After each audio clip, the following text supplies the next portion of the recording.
more frequently than that based on what you're describing, which is fine too, you know. Like anything, lubrication is great, and the frequency of lubrication is great, but you don't want to over-grease, Yeah. especially the motor, because if we get grease into the motor, then we got other problems. That's why I've gone down to one shot instead of two. So, yeah.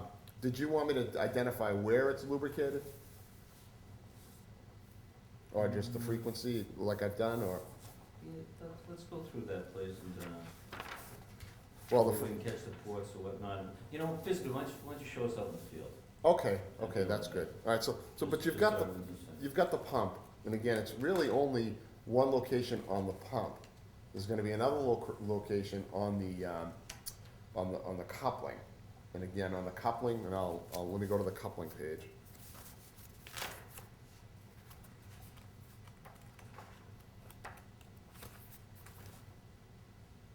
What's your recommendation for a motor, probably once every 6 months to a year? Yeah, I'd say 6 months, yeah. Just bear with me for a minute while I get the coupling information. Jay, on your question on the spare parts for Fall the lubricants, coupling. the spec does not call for the lubricant as a spare part. Right. It's the I didn't wear know rate that. and vacuum rates. So the lubricant's not called for in the spec.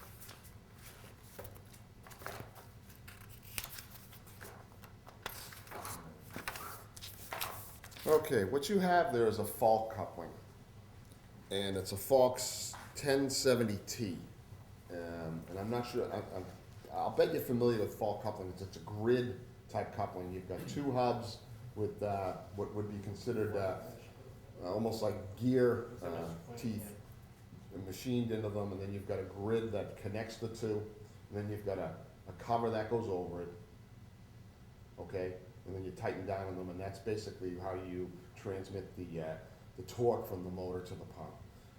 On the cover of that coupling is going to be a small Zerk fitting as well. And on the other half will be a plug.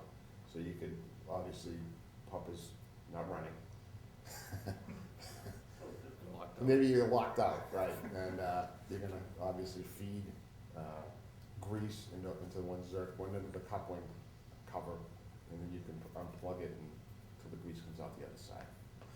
When we put it together, we use it's an extended life grease that is given to you or supplied by Falk. I don't know if you've ever worked with the stuff. It's majorly tough to work with, but it's outstanding grease. It's long-term grease. So your initial greasing, or the grease that we put on when we put the coupling together, should keep you guys for probably a couple of years without ever having to touch it, to tell you the truth. So when you do it, you probably don't even have to touch it, because you're adding, the grease you add is actually inferior to the grease that's inside there. I've had people call me and actually buy that grease again, and I'd have to look through here to get you the name and all that stuff, but it's not cheap. And when you're working with it, it's not in a grease gun, it's in a packet. You have to cut the packet, and then you gotta smear it all over the coupling. You gotta wear gloves, because as soon as you touch it, it's everywhere. Yeah, it is like tar. It's a very, very thick, viscous grease. So the frequency is when, Jay? Well, after the first initial break-in, probably again every 6 months, 4,000 hours to 6 months. But the initial break-in period could be a couple of years with that extended life grease. So we shouldn't grease that particular part? Not for a couple of years. Yeah, that's correct. There's gonna be grease in there. Yeah, but by then I might be retired. In here is information on the coupling. In the coupling box itself is actually even better information that I like to keep and give to you guys, because it gives you more definitive stuff. I hear that often. That'll get me to retirement, so that's all I care. So you've got greasing of the upper bearing on the pump, you've got greasing of the coupling, and then greasing of the motor. And What is the frequency of that for bearing roughly, Jim? about every 6 months. Every 6 months. In other words, I shouldn't do my normal routine of going around once a week and throwing. No, the only thing you're doing is you're adding grease, and you're not giving it a chance to relieve itself. So I think you might be better served having a maintenance frequency of grease greasing and replacement of that grease maybe every 6 months. You know, check the bearings, see if the temperature's okay, but I think what you're doing is you're adding grease, and then it's just coming out wherever the hell it can come out. So in reality, you're over-greasing. But it's able to relieve itself, so it's not a big deal on the pump itself. Do you follow? If it didn't have a place to relieve, in other words, if it was an enclosed piece, it would eventually find a place to relieve itself. It would force something out, whether it, Well, that's what's happening. I believe the only reason I'm doing it is because it's been SOP. It's what I was shown what to do. What to decide to do. I understand. And the old theory is more is better than less. And you know, that's certainly still true. But you don't really have to do it, you don't have to add grease once a week. That's not the case. If you follow the book, it's like every 6 months, and you're gonna replace that grease. You might wanna add a little from time to time, but that's on a, you know, they don't say that in the book, that's an experience thing. But I wouldn't add it once a week, personally.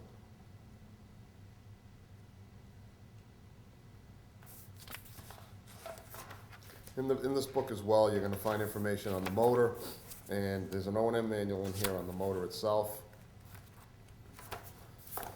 These are Reliance motors, here's your manual, and I just wanna find lubrication.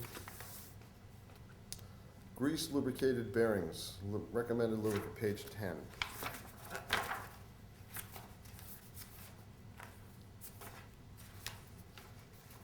Okay, ball bearing motors. They don't have the mobile brand, so I can't tell you what. But they do identify, you know, if you were to call up your grease guy, your oil guy, your lubricant guy, whoever you buy from, and told them that you want the equivalent to a Shell Dolium R grease, then he'd give you what the mobile equivalent is.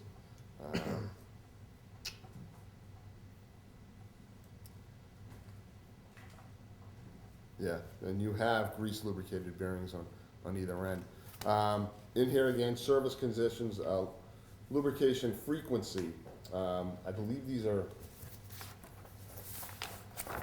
I just want to check the speed, because the frequency is dependent upon the speed on the motors.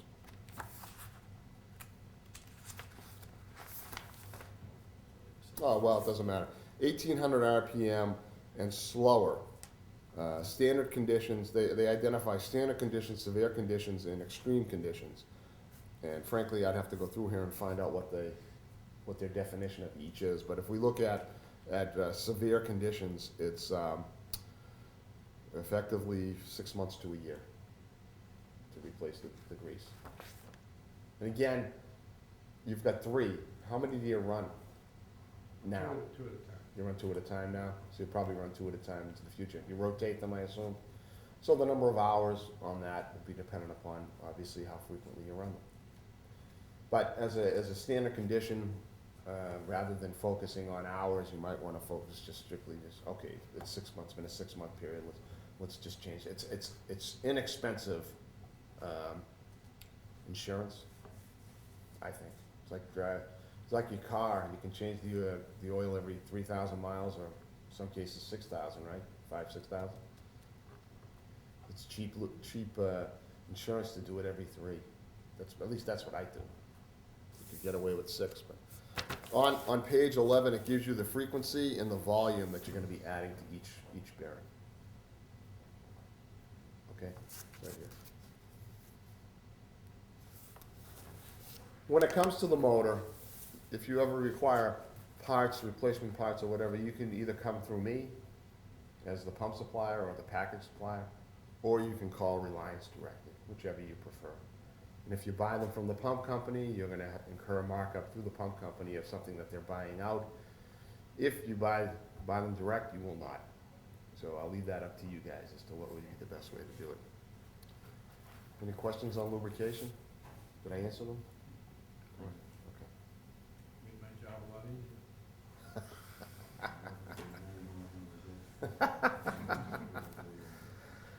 easier. Okay.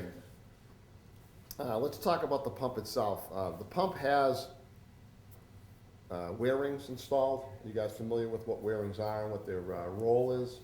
Wear rings, as the name implies, are effectively installed in your pump, on the impeller and on the casing, so that they wear before your volute or casing and impeller wear.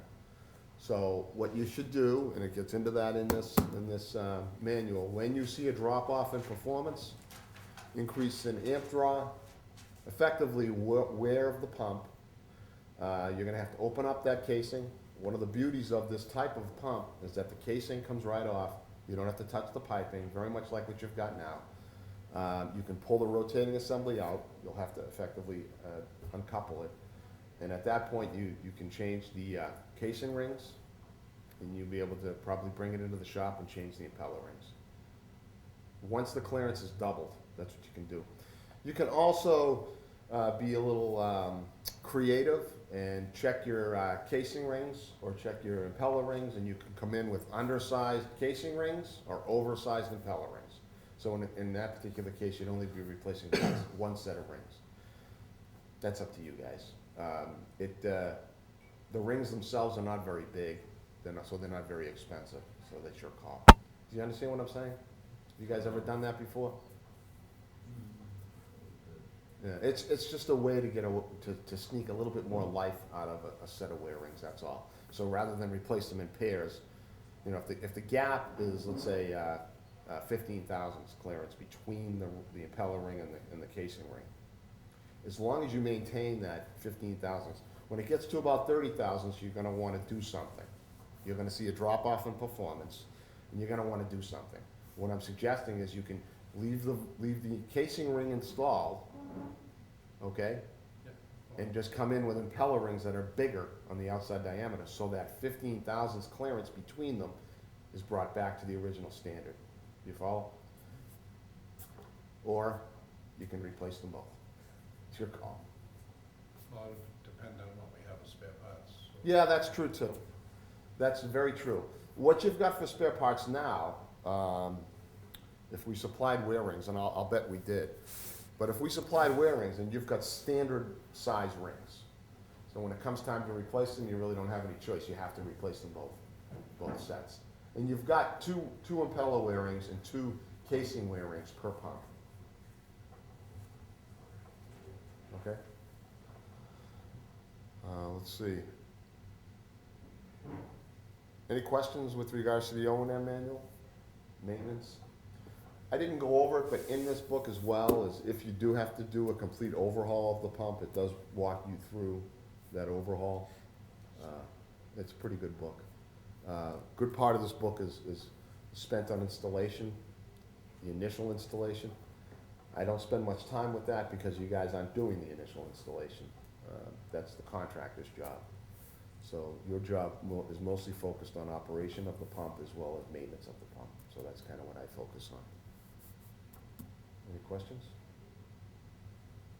It must depend upon a lot of variables and whatnot, but general, when do you see a change on an application like we have of the, Wear rings? I would say, frankly, I bet you won't have to touch those wear rings for 5 years. 5 years? Yeah.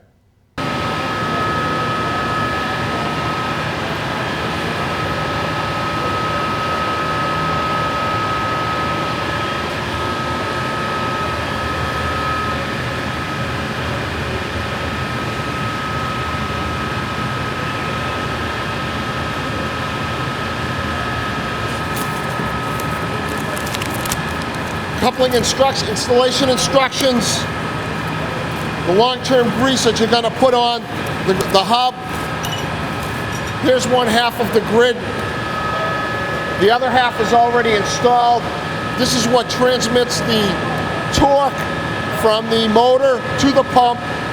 The cover goes over the grid, split cover, like this, comes together. Before you do that, you're going to take the grease and slice this and smear it on the coupling all the way around. This is long-term grease. We've got fittings here and nuts and bolts to keep the coupling together, and an exert fitting and a plug to add grease at a later date for standard maintenance. We have actually one lubricating point on the pump that's right here. We have a plug to relieve any excess grease. The coupling, as I just said, will have a fitting on it for grease and a plug for any excess grease, so that's a maintenance item. We have the lower bearing lubrication point right here and the upper right up there.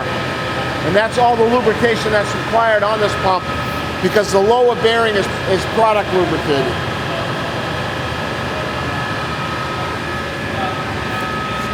Right here. That lower bearing will take water from this plug. Tubing will come out around, and there's a plug on the bottom. So that what will feed the bearing is water that we're pumping, product lubrication. Same thing up here, up and around into the stuffing box for lubrication of the mechanical seal. You guys have any questions? We're gonna rebuild this, right? We're gonna take that apart, gonna take these out.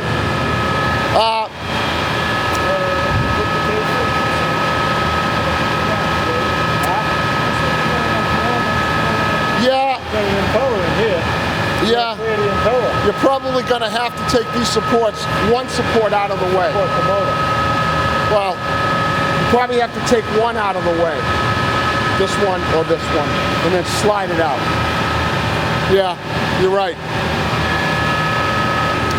This is your coupling cover, so that you can't get your hand in there. Okay. This is a bracket. Goes right here. Then this fits over it. It's basically just so you can't get hurt. That's why they put